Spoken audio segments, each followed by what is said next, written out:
Uma boa noite a todos. Estamos aqui com a palavra de Deus e por estes conhecimentos estar nos preparando para o novo céu e a nova terra. Bom, então vamos ao assunto que seria uma grande profecia que Cristo colocou ali naquele período, né? Como eu vinha dizendo, Jesus ele vem para os seus não o receberam, né? E, por fim, quando ele faz a sua última visita a Jerusalém, ele, então, aquela cidade amada, ele agora diz que chora sobre aquela cidade. E chorando por quê? Porque ele estava vendo os acontecimentos futuros que estavam por vir. O texto que nós lemos foi Lucas 19, 41 e 42, falando, né? Que quando ia chegando, vendo a cidade, chorou sobre ela, dizendo: Ah, se tu conhecesses também, ao menos neste dia, o que a tua paz pertence. Mas agora isto está encoberto aos seus olhos. Então, vemos aí que, na verdade, eles não sabiam o que poderia acontecer pela rejeição que eles estavam fazendo. E Jesus quis fazer de toda maneira para que eles entendessem, para que se voltasse a ele, né? E aí, então, como eles não entendiam ainda, ele passou a dar uma descrição de alguma coisa, né?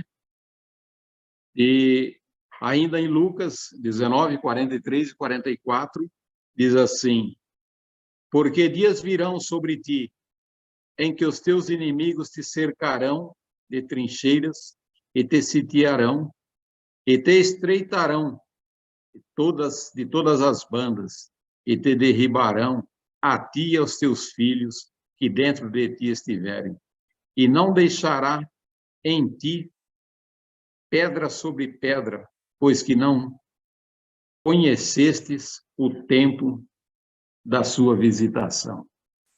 Então, vemos aí, Cristo, então, veio para fazer o trabalho com eles, mas não conheceram o tempo da sua visitação, quando Cristo, então, esteve junto com eles, né? E agora ele passa a dizer isso. Ele diz, mas vai vir um tempo que vai acontecer o quê? Então, diz aqui, né? Que os teus inimigos virão e te espreitarão de todos os lados, né? Vai ser terrível isso a ti e aos teus filhos, porque não conheceste o tempo da sua visitação. E vemos um outro texto também em Mateus 23, 37, que ele agora também faz um apelo assim, né? Um apelo comovedor, né? Ele diz assim: Jerusalém, Jerusalém, que mata os profetas e que apedreja os que de ti são enviados. Quantas vezes quis eu ajuntar os teus filhos, como a galinha junta os seus pintos debaixo das suas asas, e tu não quisestes. Então, vemos aí novamente, né? Ele fazendo um pedido, alguma coisa que se comovesse, né? E diz então que ele veio querendo fazer um trabalho e eles não aceitaram. Diz, quantas vezes eu quis fazer isso e vocês não aceitaram. Então, vemos que importante é aqueles que chegam ao conhecimento daquilo que Deus deseja que façamos, que nós possamos, então, obedecer, porque será muito bom para aqueles que obedecem. Nós vamos ver alguma coisa posteriormente, né? Mesmo desses desobedientes, porque não eram a totalidade, tinha alguma coisa ainda que podia ser salvo dali, né? E Diz ele, então, que ao deixar o templo, agora ele vendo tudo aquilo, os últimos instantes, pouco tempo de vida para frente, e ele repete aquela palavra, ou fala aquela palavra, né? Primeiro ele diz: vós tendes feito da casa de meu pai casa covil de ladrões e salteadores. E agora ele diz: a vossa casa vai ficar deserta, né? Ele sai dali agora, já não considerando mais ali como casa do seu pai, casa de Deus, mas como a vossa casa, né? Então vemos que estas profecias ele veio traçando elas agora, né? E eles não tinham noção daquilo ali. Diz aqui um escritor dizendo assim: a resposta de Cristo a essas perguntas são mencionadas no mais acurado estudo. De Jerusalém, a destruição de Jerusalém e a consequente observação da nação judaica são um símbolo do final da destruição de toda a cidade do mundo e da derrocada de todas as nações. A Escritura, então, mostra aqui também que tem um paralelo, aquele acontecimento com os acontecimentos agora do fim, né? Diz assim: assim todos,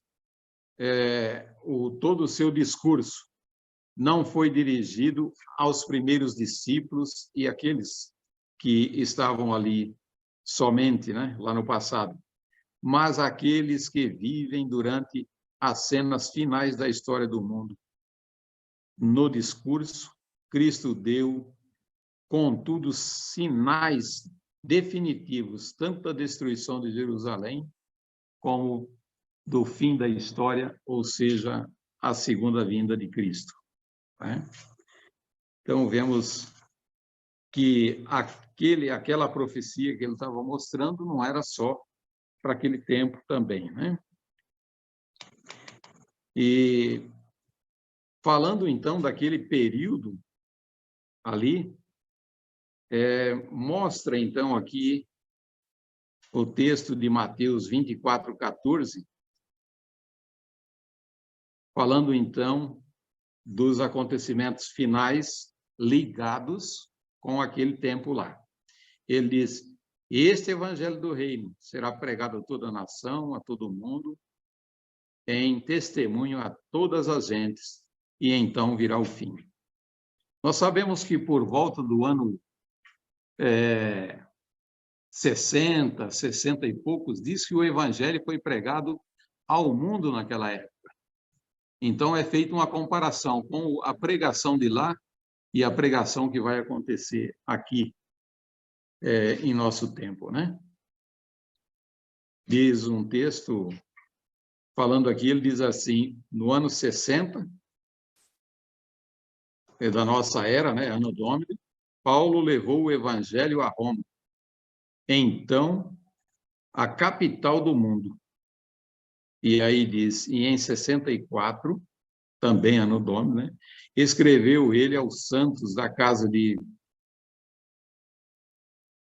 César.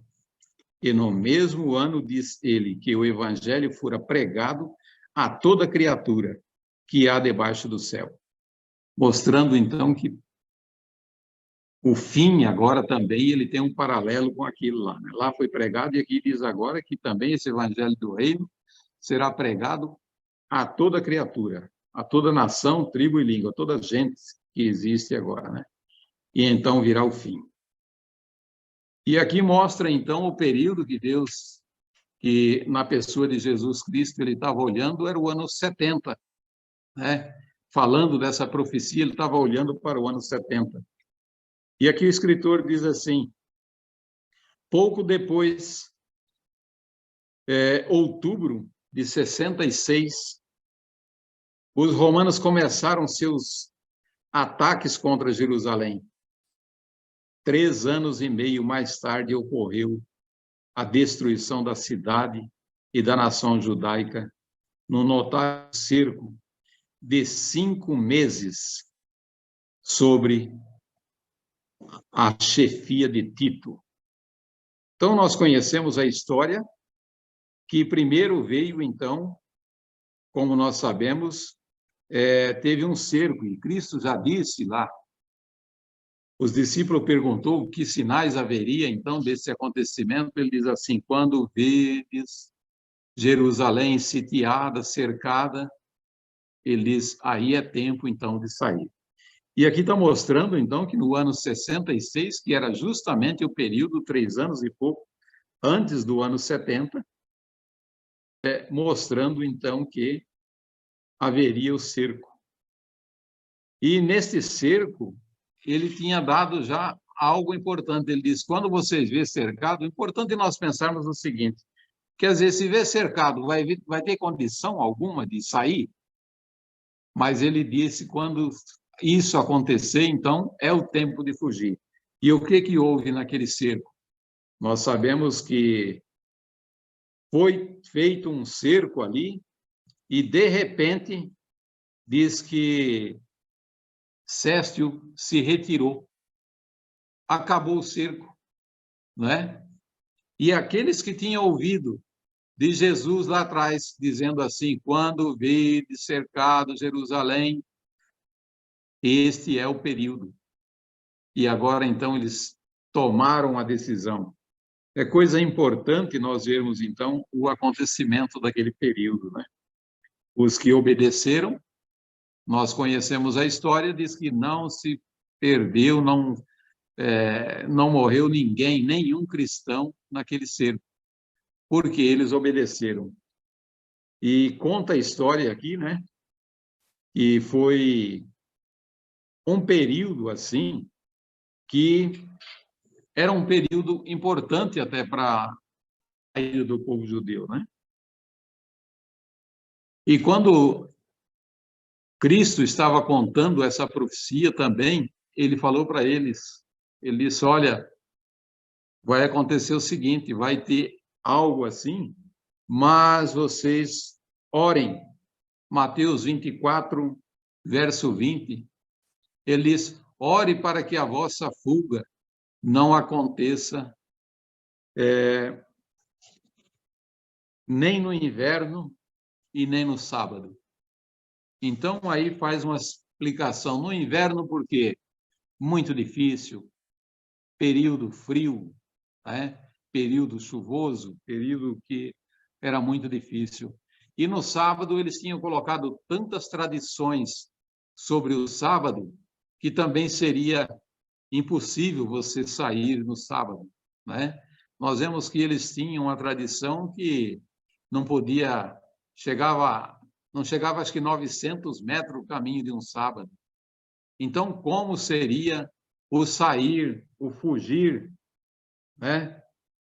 Ter a fuga se fosse num sábado e nessa condição que eles tinham colocado.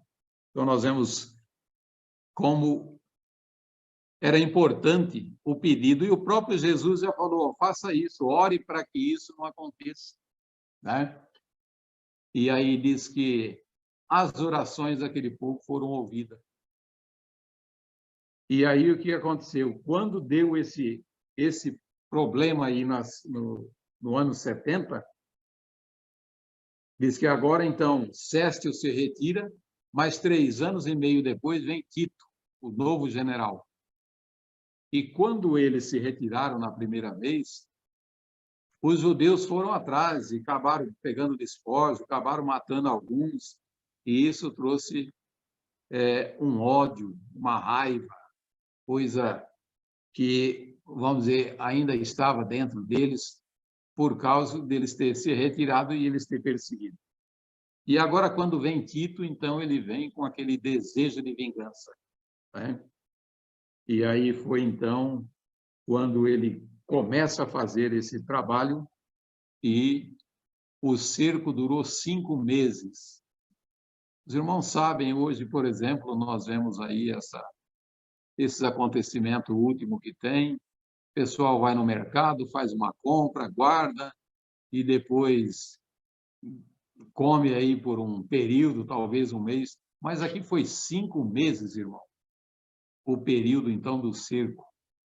E aí, então, está acontecendo aqui com esses 5 meses aquilo que Cristo falou: olha, vocês vão ser apertados de todo lado, né?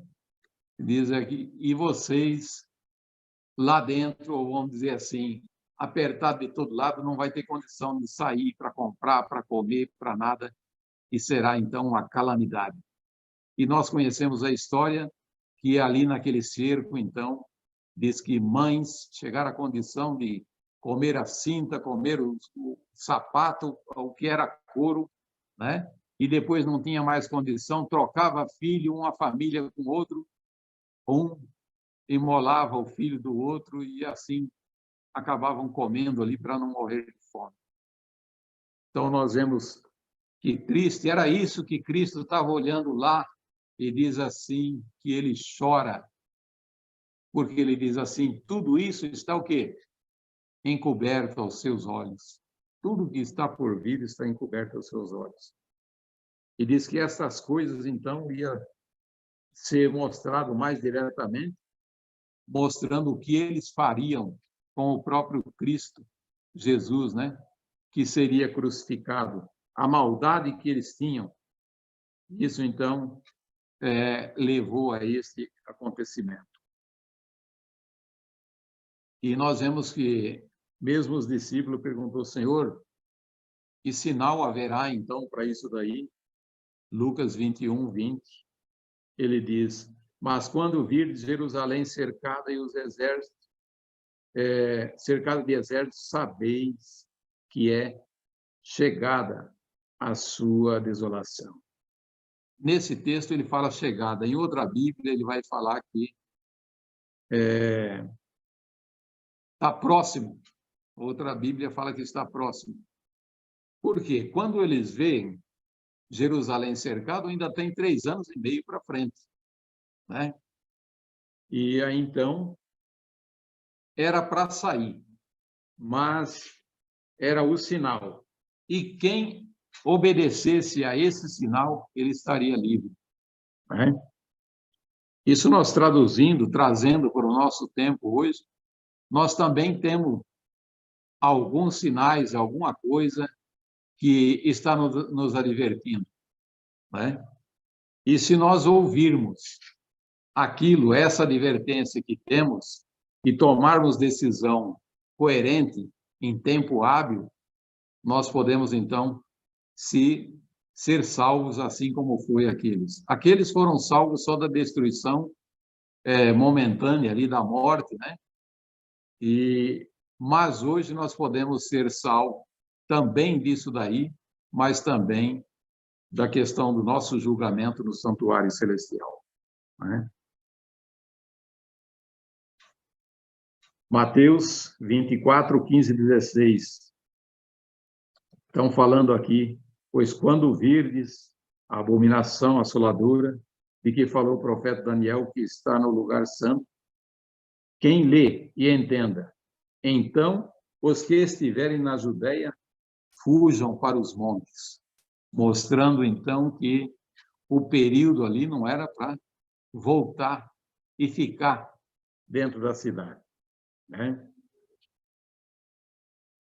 O escritor aqui mostrando, ele diz assim: em outubro de 66, da era cristã, quando Céstio atacou a cidade, mas por motivo ignorado retirou-se rapidamente o seu exército, os cristãos viram nisto sinal predito por Cristo e fugiram.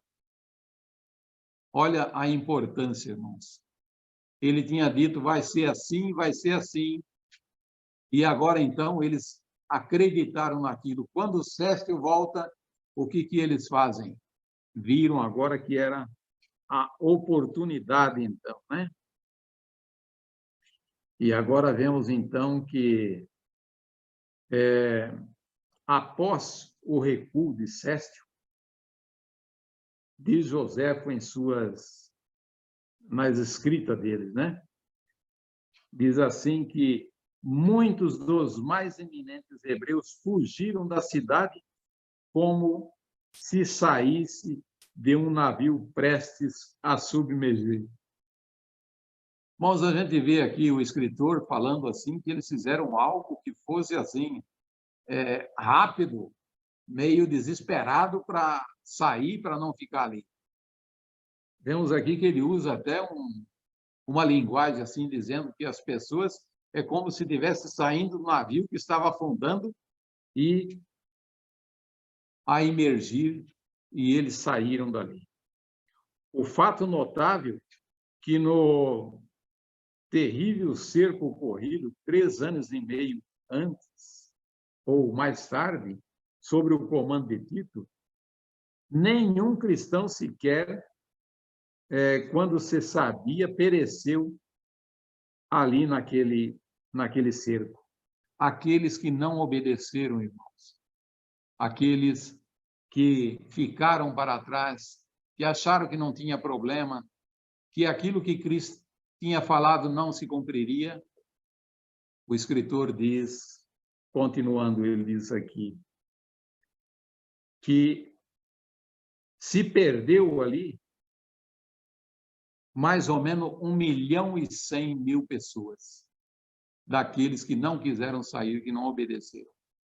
Foram, então, mortos. Esses que ficaram ali dentro, é que Cristo estava vendo lá que seria apertado, seria espreitado.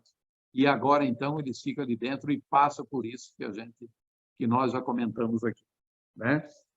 Então, vemos aí que é muito importante a obediência, então, àquilo que Deus faz, né? Temos uma lição aqui muito incisiva do valor da importância de estudar as profecias e crer nelas, e dar ouvido aos sinais dos tempos. Os que creram no que Cristo disse, observaram o sinal e que ele havia predito, foram salvos, enquanto os incrédulos pereceram. Então, vemos aí que é importante isso daqui. Os incrédulos, então, acabaram perecendo, né? Mas aqueles que obedeceram foram salvos.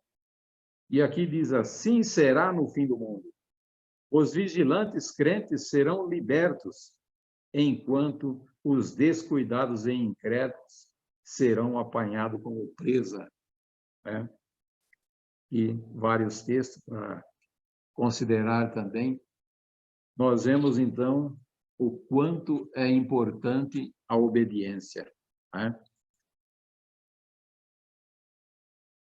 E vemos, então, que o sinal, então, que foi predito, obedecido, aceito, trouxe a salvação.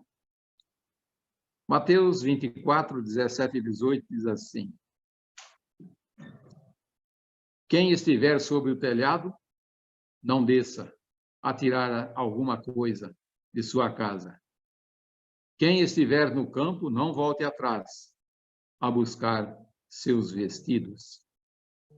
E isso, então, foi algo, então, que foi aceito por eles, né? E isso trouxe, então, a salvação. E quando eu disse lá que a oração foi atendida, diz aqui, o inverno seria um tempo penoso para a fuga, cheio de desconforto e durezas. E uma tentativa para fugir no sábado seria, de certo, difícil. Tão errôneas, farisaicas eram as noções dos judeus com respeito ao verdadeiro caráter e objetivo do sábado. Então, nós sabemos que eles tinham colocado pesos sobre as pessoas e sobre o sábado, coisas que não estavam escritas, mas eles colocaram, então, sobre o sábado. O caminho de um dia, aonde se encontra na Bíblia, que tem o caminho de um sábado. Então, era uma coisa que eles tinham criado, isso daí, né? E diz assim, as orações dos seguidores de Cristo foram ouvidas. Os acontecimentos foram tão bem dirigidos que nem um judeu, nem os romanos embaraçaram a fuga dos cristãos. Ao retirar-se Festo, os judeus saíram em perseguição do seu exército, e os cristãos tiveram, assim, oportunidade de abandonar a cidade. O campo também estava livre dos inimigos que os pudesse impedir. Por ocasião daquele cerco, os judeus estavam reunidos em Jerusalém para celebrar a festa do tabernáculo. Assim, os cristãos da Judéia puderam fugir sem ser molestados. E olha uma coisa importante, irmão, diz assim: e no outubro, no tempo mais agradável para a fuga. Que coisa importante, tudo aquilo ali, então, eles oraram, pediram que a fuga não fosse num tempo nem no outro, que fosse fazer mal, e diz aqui que, então, nesse período que houve, então, essa fuga, diz que era um tempo agradável. Era bem, vamos dizer, para aquele acontecimento. Mas diz que eles oraram pedindo, e isso foi resposta da oração. Então, vemos a importância, então, que tem, irmãos, a obediência à palavra de Deus. Se obedecermos, então, teremos aprovação do céu e seremos guardados assim, né? Então, vemos que hoje também existe, como nós sabemos hoje, nós pregamos hoje, né, o clamor da meia-noite, o julgamento ao caso dos vivos, né? São coisas que Deus, então, trouxe até nós e que nós também estamos dando um sonido dessa maneira. Por intermédio de Cristo, ele deu o conhecimento e nós estamos dando esse sonido. Falando, então, de um tratamento de nossos casos no santuário celestial, né? E este assunto desse tratamento no santuário celestial, nós sabemos que fala em Apocalipse 3:3, é justamente o clamor da meia-noite, né? O clamor da meia-noite, então, ele nos desperta para fazer algo, para ficar em prontidão, para quando o nosso nome for tomado no santuário celestial, nós possamos, então, ser aprovados. O Senhor está trazendo isso para nós, né? E vamos perguntar assim, vamos dizer, que sinais haverá para isso? Nós sabemos que o decreto está à nossa frente aí por vir, né? E conhecemos que no período do decreto, então, o caso daqueles que conhecem a palavra de Deus, que chegaram ao conhecimento do santuário e de algo que está sendo executado ali dentro, neste período, então, é muito importante, porque esses que conhecem, ali serão tratados os seus casos, né?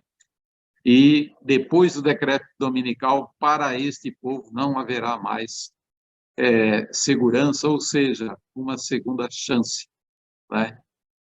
E assim, irmãos, que possamos ser obedientes àquilo que nós chegamos à conclusão que Deus traz até nós, para que possamos, então, juntos, um dia, estar com Ele nas mansões celestiais. Sabemos que somos indignos, mas nós pedimos, toma nós nas tuas mãos, confirma nós cada dia pelo poder do teu Espírito Santo. É o que eu peço e agradeço no nome santo de Jesus nesta noite. Para todos nós. Amém.